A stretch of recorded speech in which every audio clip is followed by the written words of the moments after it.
everyone. Hello. Welcome to issue 9 of Pop Culture Review. Just like last week, we're going to stick to 7 minutes of comics and 7 minutes of movies because, games are laissez-faire.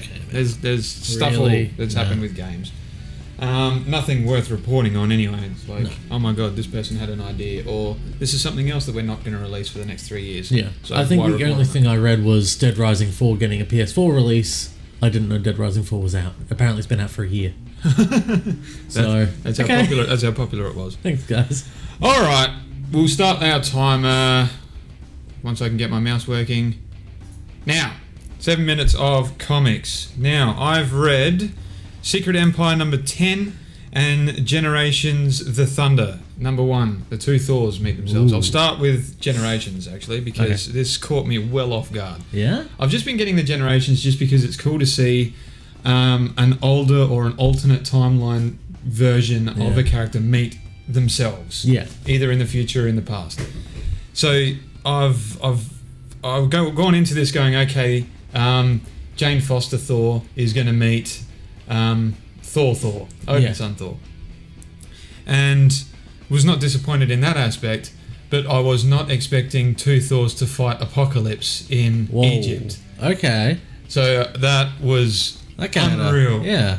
This is a splash page dream. Like there's from count, there's probably about 4 or 5 splash pages in the comic. Gee. Because they just need it for the art. Like Apocalypse is like 100 feet tall sort of stuff, and you've just got all the lightning and stuff. But it's dealing with younger Thor who hasn't gained Mjolnir yet. The Odin's son Thor. He's still struggling to pick the hammer up. Oh. And then Jane Foster appears, who has all the power and can wield it all. So it's him looking at her going, how can you do this, and who are you? And her looking at him going, okay, this is well in the past because I looked up to you. I learnt what I can do from you. Yeah. And they do have a bit of a discussion to and from, and it's quite good. You do see the young arrogance of Thor. He's gone like, there's no way it's possible for a wench to hold, Mjolnir, let alone have the power and proper 60s Thor. Yeah, he's going like, how can this wench do it when the true Odin's son can't? And her reply is probably because you use words like wench. So no, it's really good. They call to her little monologue of her cancer and stuff, going she's actually debating whether to have a human form at all, whether she just gets rid of it and becomes a pure god of thunder for all eternity, because she's just dealing with cancer and everything. Very worth it, and it touches on the relationship. I don't know where they're going with it, but it was just an interesting sort of tie-in I never saw coming. Odin has had a love relationship with the Phoenix Force. Okay. So that can only end in good things happening to everyone. Yes, only. Yeah. Nothing bad can come from this. No, it's like this is a past event. He's there talking to the Phoenix Force about his family and about his son, like essentially discussing alimony and visitation rights, bitching. And she's gone, nothing happened, all that sort of stuff. What you believe happened didn't or never existed, and all that sort of stuff. And he's just going like, but I remember it all. And the last page is a picture of young Odin and the Phoenix Force making out. And he actually says, how can I forget making love to fire and all that sort of stuff. I'm like, yeah, that would be hard. You remember the burns. I was going to say, that would be hard to forget. Anywho, moving on. Brilliant read. Pick it up. It officially... I've been given official word now that because it says it in the back of the comic, that it is tying into Legacy. That's always been blurry to me. I've been told, yes, it is, no, it's not, yes, it is, no, it's not. Now I know it officially it is. Definitely. It definitely is going to tie into Legacy. So that's going to be awesome. Moving on, Secret Empire 10. Now, this is the last entry in the Secret Empire series, right? Of the base Secret Empire series, it does pan off to Secret Empire Omega, which is the aftermath of everything that's happened. Yeah. So it'll only be a few issues just to wind down. Yeah. It was clean up. Yeah, it was like Uprising or whatever it was beforehand that was leading into it. But yes, this was the tip of the iceberg. The build to everything came to this issue. This number 10. And screw spoilers. Like, if you don't want to listen to me, don't listen to me. But you have a Iron Man style cap where the suit is powered by the cosmic cube. Jesus. All but one shard of it, one tiny sliver. Yeah. The rest of it is given to him, so he still has godlike powers, just not 100%. And everyone else has teamed together finally and officially. All the good guys have come together and they're going to take out Hydra Cap in his power suit. Yeah. And they last less than 2 panels. Jesus. Like everyone. He literally punches the ground and then changes reality as you know it. Well, I'm looking at the cover and Rogue is there, Spider-Man's there. Is that Scarlet Witch, Iron Man, Black Panther, Hulk? Yeah, they're all other Spider-Man. They are all down in, and I'm saying other Iron Man. It is, my God. It is legit. They all attack him at the same time. Yeah. He's standing there, he just puts his shield up, they all come at him at the same time. All he does is a quick shove to like bring them back a bit, and he just punches the floor and immediately kills them and wipes them from existence. Jesus. Like it's just, that's the power that he has. But there were 2 still floating around, Sam Wilson, Cap, and Bucky, and Scott Lang, Ant-Man. Yeah. And those 3 found a way, I'm not going to spoil how, but found a way to essentially ruin him and bring something to him that, you know, he wasn't expecting. Now, I will spoil it, because I can't not. They bring back the memory of Cap from Kobik, the embodiment of the cosmic cube. Because she can turn anything into anything. So she turns a memory into a physical being. The memory she had of the original Cap, she brings him back as a physical being. Right. They face off, and the battle essentially ends with both of them reaching for Mjolnir. Yeah. One can't lift it, the other can. That one subsequently wins by pummeling the living hell out of the other. And then everything is rewritten to the way it should have been. Okay. Kobik realises the mistake and everything and rewrites everything the way it should have been. But in the beautiful twist, sort of, not twist, the beautiful ending of that is Cap with his shield saying, "This does not belong to me," and he hands it back to Sam Wilson because he's had the mantle for a few years now. Yeah. He's going, "This is yours." And then almost blindly tossing the hammer out of his grasp, going like, "This doesn't belong to me either," and Jane, you know, catching it from a distance. So nice. It is just an awesome build to... Well, it's not a build, it's the awesome end to the awesome build that has been. Yeah. So, absolutely worth it. And that's time. And that's time. Alright, so, moving on to movies. Yes. Alright, go. So, biggest thing that probably came out from movies is Ed Skine, who played Francis the bad guy in Deadpool. AJ's. Francis. But you know, he has left the Hellboy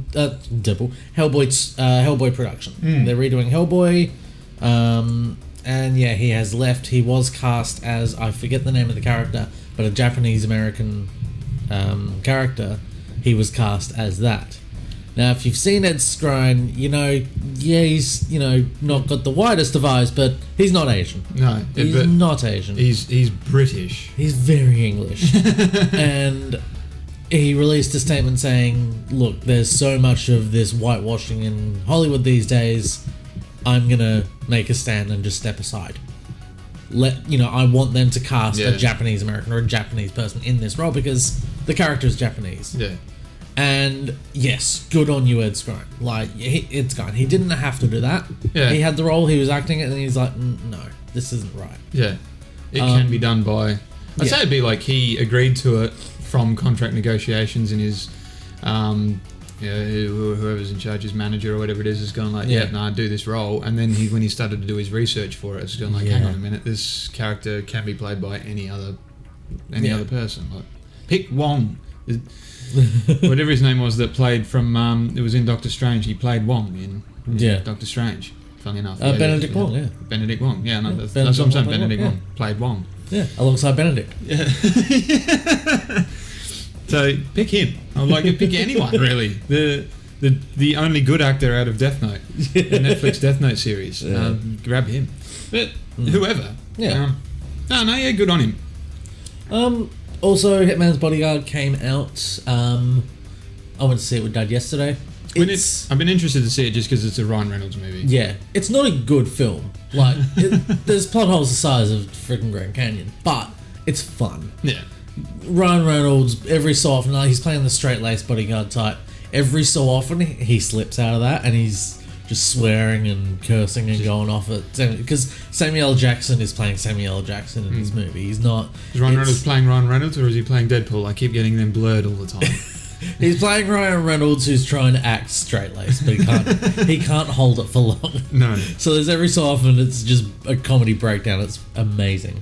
Is it, like, from what I've seen and from what I've heard, it just seems like a less structured Die Hard with Ryan Reynolds instead of Bruce Willis. Yeah, pretty much. So Die Hard with a Vengeance, I should say. Yeah. No, it's pretty good. Yeah. It is pretty good. But yeah, it's not going to win any awards. It's just fun. Yeah. It's fun to see these two running around, and Salma Hayek is hilarious in this as well. So you're saying good night out. Yeah, if you want to just go see a movie and have fun, like you don't want to sit down for the emotional roller coaster that is Dunkirk. You don't want to go see freaking Oscar-winning films. You just want to go have a good time. Go watch this movie. Yeah, switch your brain off and don't think about anything except for Ryan Reynolds is on screen with Samuel L. Jackson. Yeah, you're gonna giggle. Yeah, that was fantastic. Also, it is coming out. It's getting preview screenings in America. It is coming out in Australia on Thursday. Yeah. From everything we've heard, it is good. Yes. Even Stephen King, who had nothing, he was never approached by anyone for this. No. I haven't read his exact statement, but the overview is he's going, happy. This is brilliant. Yeah, he's very happy with what they've done with his work. Yeah. They are, or I think they've already greenlit the sequel.